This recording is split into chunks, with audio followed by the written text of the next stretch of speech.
Give a damn about a hater when I feel like it. Not today, not today, not today, not tomorrow. Get out my way.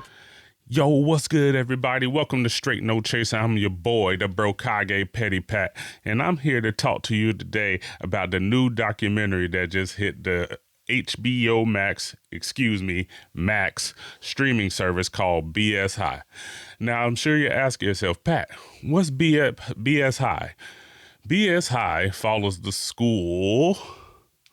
See how I do them quotation marks? This school, Bishop Sycamore, which was essentially a fake school made up by who this documentary follows, the con artist, as I like to call him, the coach, the owner, the fucking mastermind behind this fake school, Roy Johnson. Now, within the first 10 to 15 minutes of this damn documentary, I realized this man, Roy Johnson, was the biggest piece of shit walking God's green earth. Like, this man has the nerve to look into the camera, because they show you this man getting set up to start the interview for this documentary and get everything going. So as they're getting set up, this man has the nerve to turn to the camera and ask the dude, I guess the interviewer, do I look like a con artist? Boy, I'm telling you, everybody ducked and dodged that question like they were playing dodgeball. This man asked the question like 3 times, and everybody avoided that question like the plague. But I'm gonna keep it a buck. Yes, bro. Nobody wanted to tell you to your face, yes, bro, you're a con artist. But anyways, I digress. This man goes on, which I soon realized as I kept watching, to compare himself, say, oh, I got this whole thing, like I basically see myself as Hannibal Smith. If you don't know who Hannibal Smith is, he is the leader of the fictional group, the A-Team. So this man said, oh yeah, I just see myself as Hannibal Smith. I go as far as I had a scar, the cigar, everything. I'm like, bro, I could already tell he wasn't right. So he goes on to say like, oh, he realized like, yo, he was at an early age, he wasn't going to be really good at football. So he started like basically mentoring his brother. His brother was like the real deal in football, basically telling his brother like, I'm going to get you to Ohio State, which eventually through some miracle, he does help his brother go to Ohio State and play football. Roy Johnson has also been involved in some kind of good football attempts. I think he tried out at Ohio State and failed. He had a brief internship with the New York Jets where he was, I'm assuming just helping the coaching staff. Bill Belichick was the coach at the time, so they'll let you know how long ago this was. And then I guess at that moment while working for the Jets, he decided, yo, I want to be a GM. Like he liked what the GM job, that's what he wanted to do. He wanted to run a team, be the top dog. So then we find out like later on he ends up working for this church. And that's where COF, which it is before Bishop Sycamore even became an idea. It all started with COF, which I think translated to Christian of the Faith. So he just did odd jobs for this church here and there, and they wanted to help. They wanted to start a school to help just unprivileged youth get to college, get a better education, all that stuff. So they just he said, sure, I'll help you with this project as long as there's a football aspect to it. Cool, whatever. We move on. So this man proceeds to go for, we get a partner. His partner name is John Brandon Sr. This man proceeds to tell like, man, I'm just going to play the clip of everything this man had to say about Roy. He had nothing nice to say about Roy. Check this clip out. The goal was to get the school started and sports to come in about 2 to 3 years. He was like, you're talking about a $150 million project. It takes years to build something like this. The money was supposed to come from people getting insurance policies through the church and leaving that money to the school. So, hey, you want to help out the school? Take out a $100,000 life insurance policy. You can leave whatever percentages to your family and then leave a certain percentage to the school. So then he gives me a list of things that we're going to need. And once he gave me that list, it's just like anything else. Let's go get it. I can call Roy. He's like, Brandon, that place you took me to, Super Kick, the indoor facility, we're going to rent that for the kids to practice. I said, yo, man, what kids?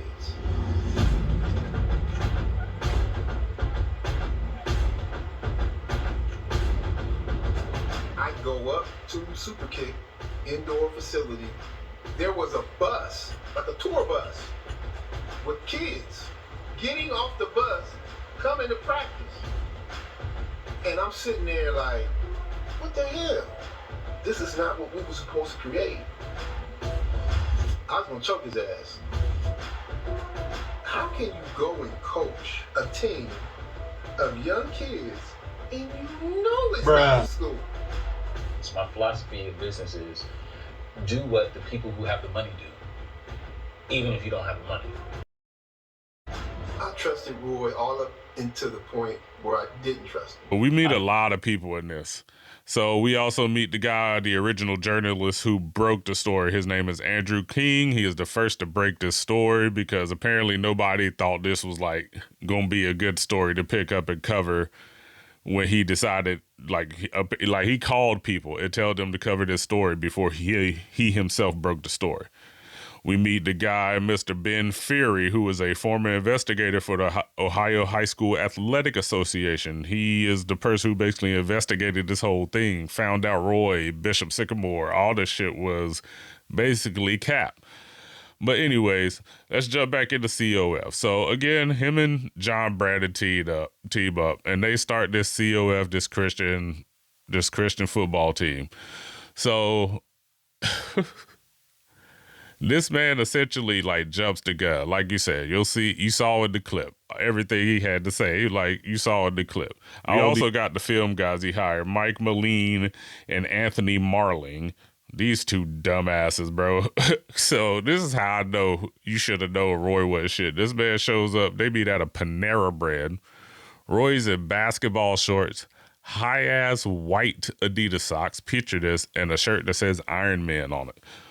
Now, you should have known just by looking at this man, he wasn't going to give you shit. But apparently they fell for this man's apparently Roy, like I said, this man's a con artist. Apparently this man is a good salesman. He sold a lot of these people, including these students, to come to this school on some just straight cap ass shit. But anyways, so now we go back into COF. COF, they start off, apparently they end up traveling and they end up playing the whole 16 games. Like they're doing good. And then and then the church backs out. The church backs out of the whole deal, basically saying we are in no way affiliated with COF. They're not affiliated with this church. Roy, of course, blames the church. He said it was negligence from the bishop and the management of the church. I'm like, nah, bro, it's just because you doing some sus-ass shit out here. But the interviewer proceeds to ask him, he was like, why was COF failed? You didn't just stop there. And he said, I couldn't. He said, when I got these, he was like, I couldn't do these kids how every person before me had done them. Just give them an opportunity to get their hopes up and then bounce. I'm like, low key, I was thinking when he said that, I was like, you should have just bounced. Like, I hate to sound like that, but like, you should have just bounced. Like, the damage you did to these 8 students that were even in this documentary, and I'm gonna go through the list of these dudes in a second, but like 8 students were involved in this documentary, and that's not even half of the kids. I keep calling them kids. I'm gonna say young men that you did dirty in this whole process of this Bishop Sycamore garbage. Anyways, now let's go through.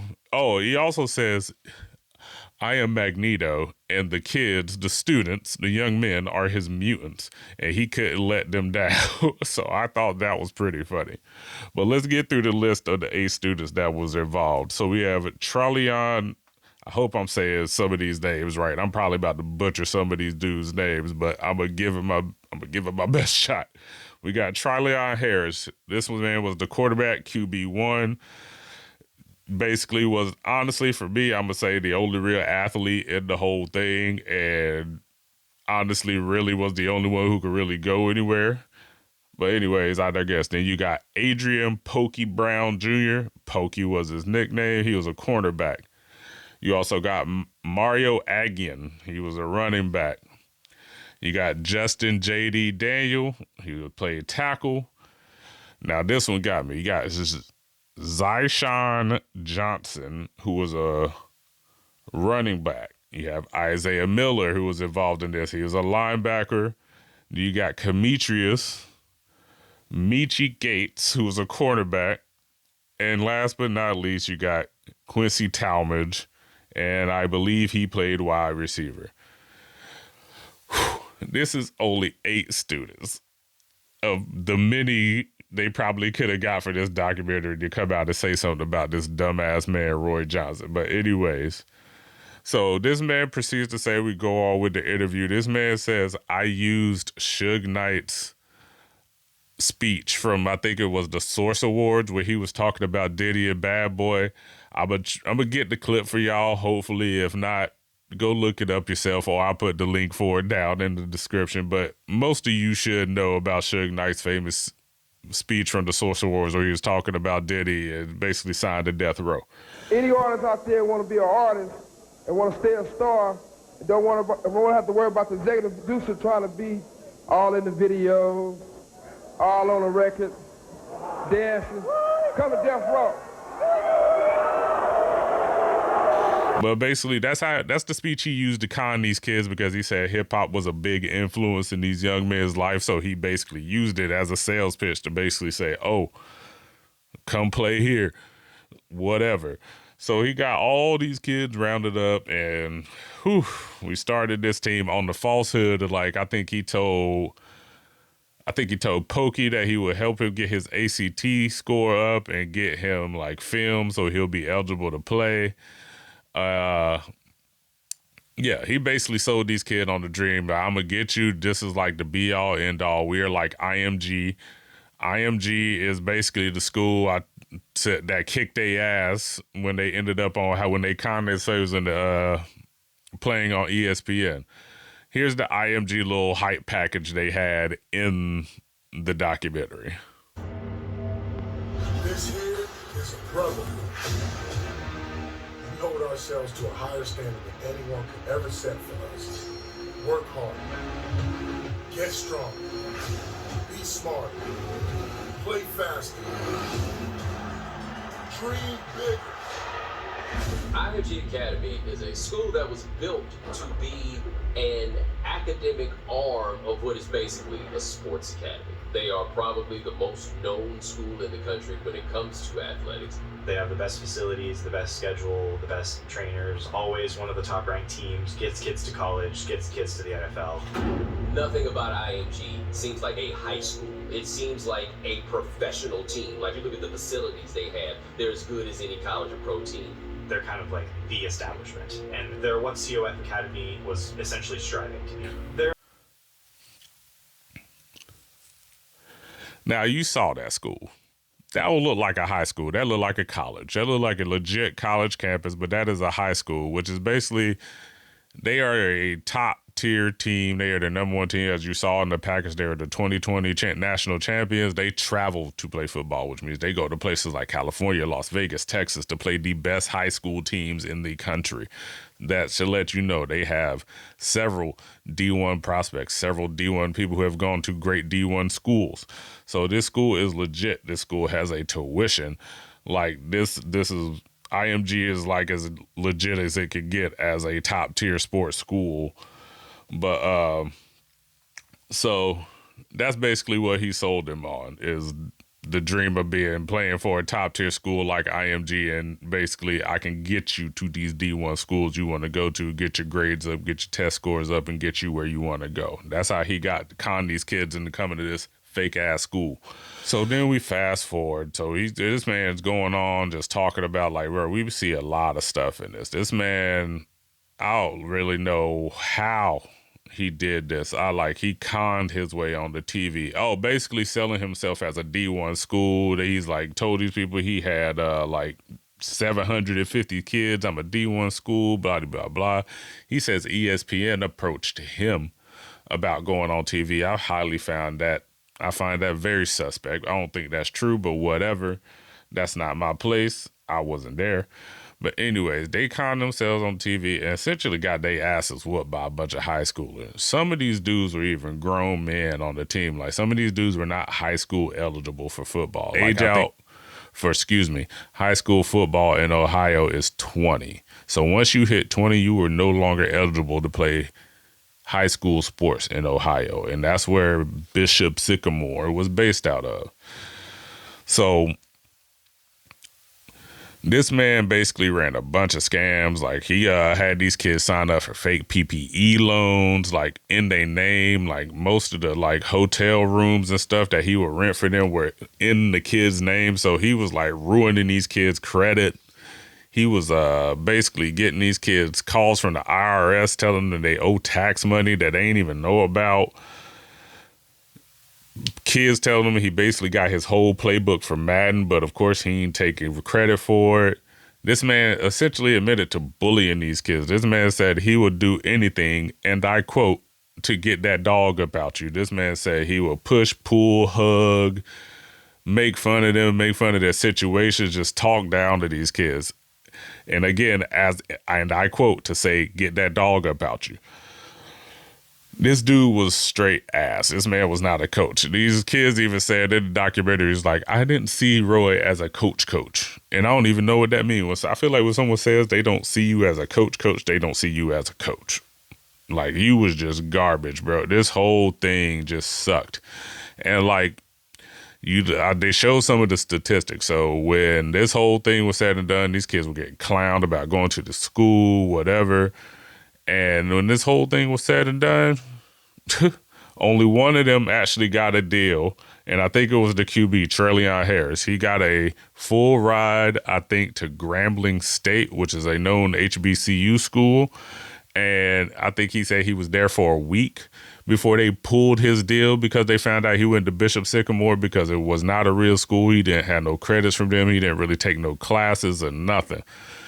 Also, this man Roy ran a grocery scheme essentially to feed these kids. This man said he would call the grocery store, says he needs like 25 rotisserie chickens. He said he would not pick them up and then show up at the deli like right when they're about to close because he knew they were going to be selling them for like $2. Like, this man was a piece of shit.